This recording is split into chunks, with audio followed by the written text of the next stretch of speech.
Bem-vindo ao canal Tríade Livre. Aqui você encontra conteúdos educativos que expandem seu conhecimento de forma clara e prática. Vamos à aula? Neste módulo, nós vamos conhecer uma das partículas mais importantes do japonês, a partícula O. Essa partícula tem um papel muito específico e fundamental.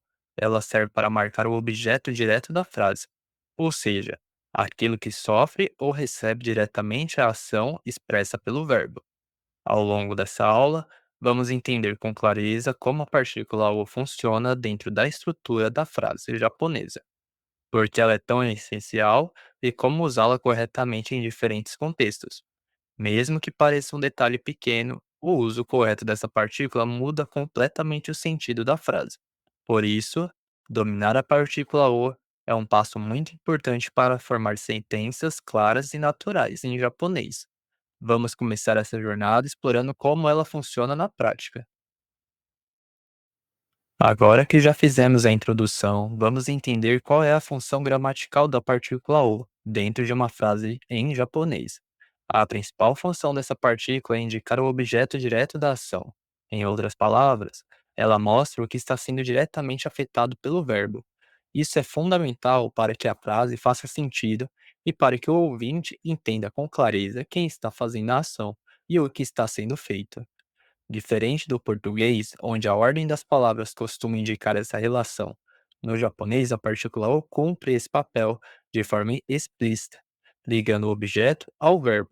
Por isso, mesmo que a ordem da frase mude, a partícula ainda garante que o significado permaneça claro. Em resumo, a partícula o tem a função de conectar o verbo ao seu alvo direto, garantindo que a estrutura gramatical esteja correta e que a mensagem seja bem compreendida. Vamos agora observar a estrutura gramatical típica quando usamos a partícula o em japonês. A ordem básica da frase é sujeito mais objeto mais partícula o mais verbo. Isso significa que, normalmente, o sujeito vem primeiro, depois o objeto, seguido da partícula o e, por último, o verbo de ação. Por exemplo, watashi wa pan o tabemasu. Eu como pão. Veja que a partícula o aparece logo depois do objeto, que neste caso é o pão, e antes do verbo comer. Essa estrutura é muito importante no japonês, porque o idioma depende bastante das partículas para mostrar a função de cada termo na frase. Mesmo que às vezes o sujeito seja omitido ou a ordem mude um pouco, a partícula o ainda deixa claro quem está fazendo o que com o que.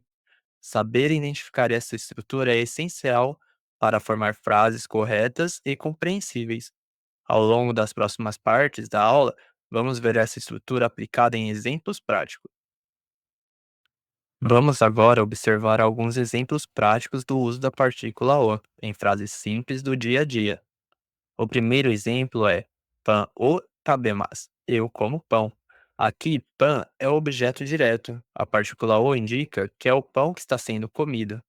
Outro exemplo. Eiga o mimasu. Assista a um filme.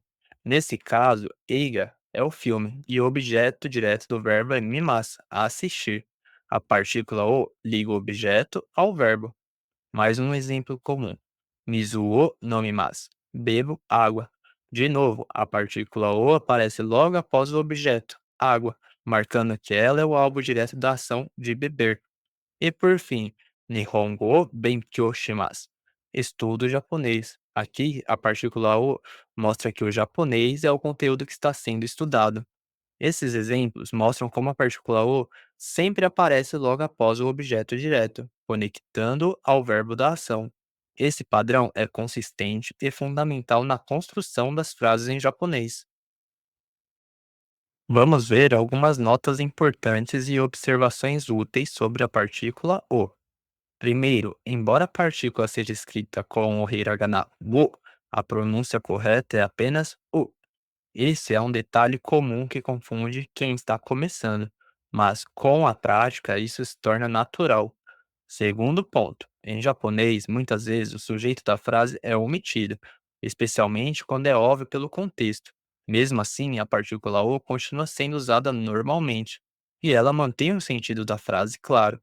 Por exemplo, em vez de dizer eu como pão, a pessoa simplesmente diz pan o tabemasu, e entende-se que ela está falando de si mesma.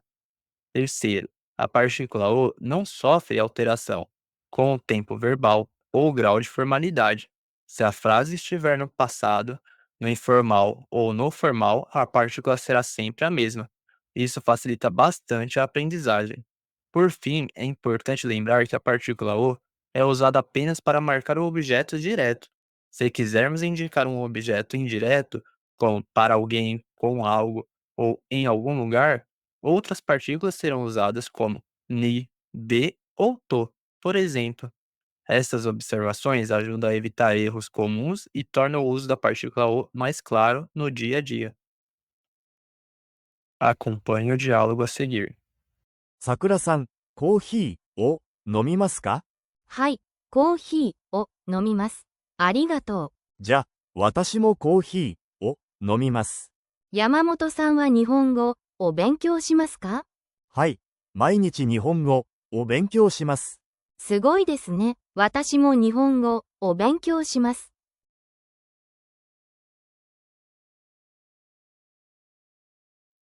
Se este conteúdo te ajudou, mostre seu apoio. Curta o vídeo, ative as notificações, deixe um comentário com suas dúvidas ou experiências e compartilhe com amigos que também querem aprender japonês.